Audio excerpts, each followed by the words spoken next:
Daily. Taste the Daily. Jubilee Hills ఉప ఎన్నిక వేళ ప్రతిపక్ష బీఆర్ఎస్ పార్టీకి ఊహించని షాక్ తగలబోతుంది. దివంగత ఎమ్మెల్యే మాగంటి గోపీనాథ్ సోదరుడు మాగంటి వజ్రనాథ్ బీఆర్ఎస్ పార్టీకి గుడ్ బై చెప్పబోతున్నారు. పార్టీలో తనను నిర్లక్ష్యం చేస్తున్నారని ఆరోపిస్తున్న వజ్రనాథ్ అధికార కాంగ్రెస్ పార్టీలో చేరడానికి రంగం సిద్దం చేసుకున్నారని తెలుస్తోంది. సీఎం రేవంత్ రెడ్డి కూడా వజ్రనాథ్ తో మాట్లాడారని చెబుతున్నారు.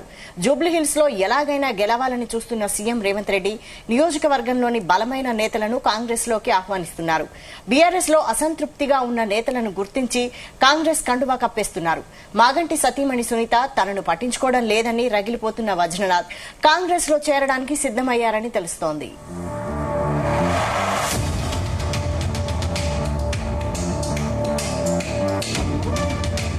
దీనిపై మరిన్ని updates chief news coordinator Radhakrishna అందిస్తారు. రాధాకృష్ణ.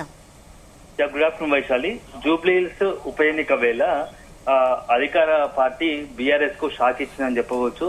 సో గత ఏదైతే కొద్ది రోజులుగా మొత్తంగా కూడా జూబ్లీహిల్స్ ఉప ఎన్నిక పైన సీఎం రేవంత్ రెడ్డి ప్రత్యేకంగా దృష్టి సారించిందని చెప్పవచ్చు. ఈ నేపథ్యంలో బీఆర్ఎస్ పార్టీకి సంబంధించిన అత్యంత కీలకంగా మారినటువంటి మాగంటి వజ్రనాథ్ ఎవరైతే మాజీ దివంగత ఎమ్మెల్యే మాగంటి గోపీనాథ్ ఉన్నారు, ఇప్పుడు ఆయన అకాల మరణంతోనే ఉప ఎన్నిక రాబోతా ఉంది. సో మాగంటి గోపీనాథ్ సోదరుడైనటువంటి మాగంటి వజ్రనాథ్ ను కాంగ్రెస్ పార్టీలో చేర్చుకునేందుకు సిద్ధపడ్డట్టుగా తెలుస్తా ఉంది. సో నిన్ననే నిన్న కాంగ్రెస్ పార్టీకి సంబంధించి అతనికి ముఖ్య నాయకులు వజ్రనాథ్ తో మాట్లాడినట్టుగా తెలుస్తోంది. సీఎం రేవంత్ రెడ్డి పంపించినటువంటి కొంతమంది దూతలతో వజ్రనాథ్ నిన్న మాట్లాడినట్టుగా తెలుస్తోంది. ఇదొక అంశం అయితే, ఒకవైపు ఉప ఎన్నికలు సమీపిస్తున్న తరుణంలో వజ్రనాథ్ నిన్ననే ప్రెస్ మీట్ పెట్టి అటు బీఆర్ఎస్ సంబంధించి అధిష్టానం పైన తీవ్రంగా ఆగ్రహం వ్యక్తం చేశారు.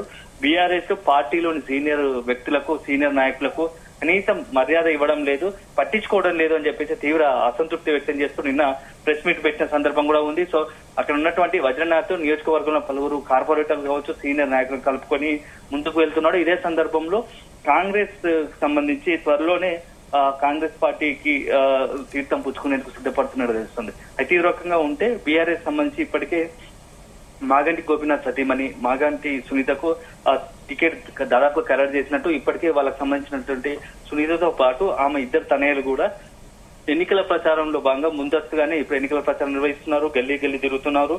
సో తమకు సంబంధించిన వ్యక్తులతో పాటు అంతా ఆ నియోజకవర్గంలోని ప్రజలను కలుసుకొని పోతున్నారు. సో రకంగా ప్రచారం కూడా మొదలు పెట్టారు. ఈ నేపథ్యంలో టికెట్ బీఆర్ఎస్ తరఫున తనకే వస్తుందని చెప్పేసి మొదటి నుంచి కొంత ఆశాభావంతో ఉన్న అటువంటి వజ్రనాథ్ కు బీఆర్ఎస్ అధిష్టానాన్ని తీసుకున్న నిర్ణయంపై ఆగ్రహం వ్యక్తం చేస్తున్నాడు. ఎందుకంటే గోపీనాథ్ తర్వాత టికెట్ ఖచ్చితంగా తనకే వస్తుంది. ఇన్ని రోజులు గోపీనాథ్ కు తెర వెనుక ఉన్నాను నేనే, అనేక మంది లీడర్లు కావచ్చు, ఆయన ఎమ్మెల్యేగా ఉండడానికి అనేక రకాల సహకరించింది నేను.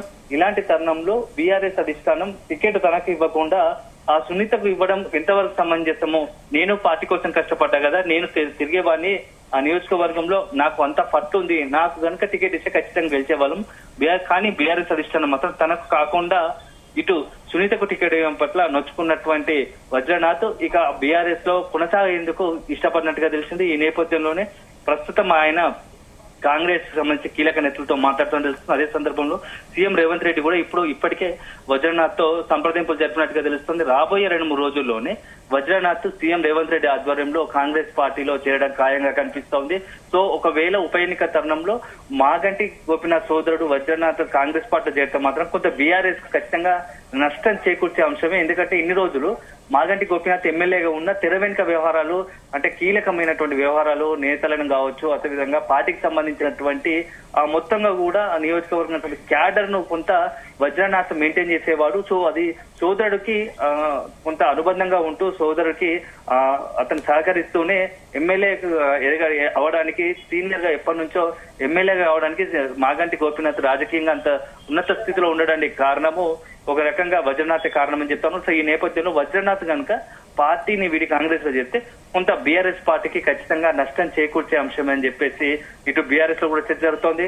మరి ఇప్పటికీ బీఆర్ఎస్ అధిష్టానం కూడా వజ్రనాథ్ తో కేటీఆర్ మాట్లాడినట్టుగా తెలుస్తోంది. కేటీఆర్ మాట్లాడినా కూడా వజ్రనాథ్ మాత్రం ఏ మాత్రం వెనక్కి తగ్గే ఆలోచన లేనట్టుగా తెలుస్తా ఉంది. ఈ నేపథ్యంలోనే ఇక చివరాఖరకు పార్టీ కూడా వజ్రనాథ్ పై ఆశలు వదులుకోవడంతో ఇక బీఆర్ఎస్ నుంచి వదిలి కాంగ్రెస్ చేరడం ఖాయంగా తెలుస్తోంది. సో ఈ నేపథ్యంలో వచ్చే ఎన్నికల్లో వజ్రనాథ్ గనుక మొత్తంగా పార్టీ వీడితే వచ్చే బైపోల్లో ఎలాంటి పరిణామాలు ఉంటాయి. సో ఎంతవరకు ప్రభావం చూపుతుంది, నిజంగానే బీఆర్ఎస్ కు ఆ వజ్రనాథ్ కనుక పార్టీని వీడితే తీవ్రంగా నష్టం వాటిల్లే అవకాశం ఉంటుంది అనేది మాత్రం ఎన్నికల తర్వాత తెలియాల్సి ఉంది. ఎందుకంటే చాలా కొద్ది త్వరలోనే ఎన్నికలకు సంబంధించి బైపోలు సంబంధించి ఎన్నికలు షెడ్యూల్ విడుదలయ్యే అవకాశాలు కనబడుతూ ఉన్నాయి. సో నవంబరు 2వ వారం కల్లా ఎన్నికల ప్రక్రియ పూర్తి అవకాశం స్పష్టంగా కనపడుతుందని చెప్పవచ్చు వైశాలి.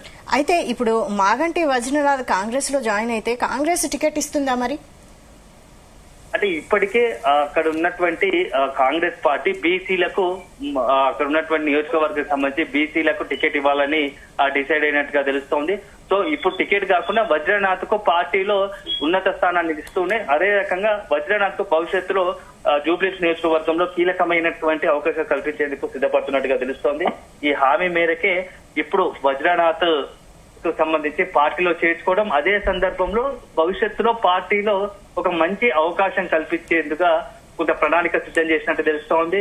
సో ఇప్పటికీ ఈ రకంగా వజ్రనాథ్ తో సీఎం రేవంత్ రెడ్డి చర్చలు జరిపినట్టుగా తెలుస్తోంది. ఆ చర్చలో భాగంగానే వజ్రనాథ్ కూడా అంగీకరించి త్వరలోనే కాంగ్రెస్ టికెట్ పుచ్చుకునేలా కనపడతా ఉంది. అదే సందర్భంలో కాంగ్రెస్ సంబంధించి టికెట్ ఎవరిచ్చినా ఖచ్చితంగా సహకరించే విధంగా వజ్రనాథ్ కూడా రేవంత్ రెడ్డికి హామీ ఇచ్చినట్టుగా తెలుస్తోంది Vaishali. Right, thank you Radhakrishna.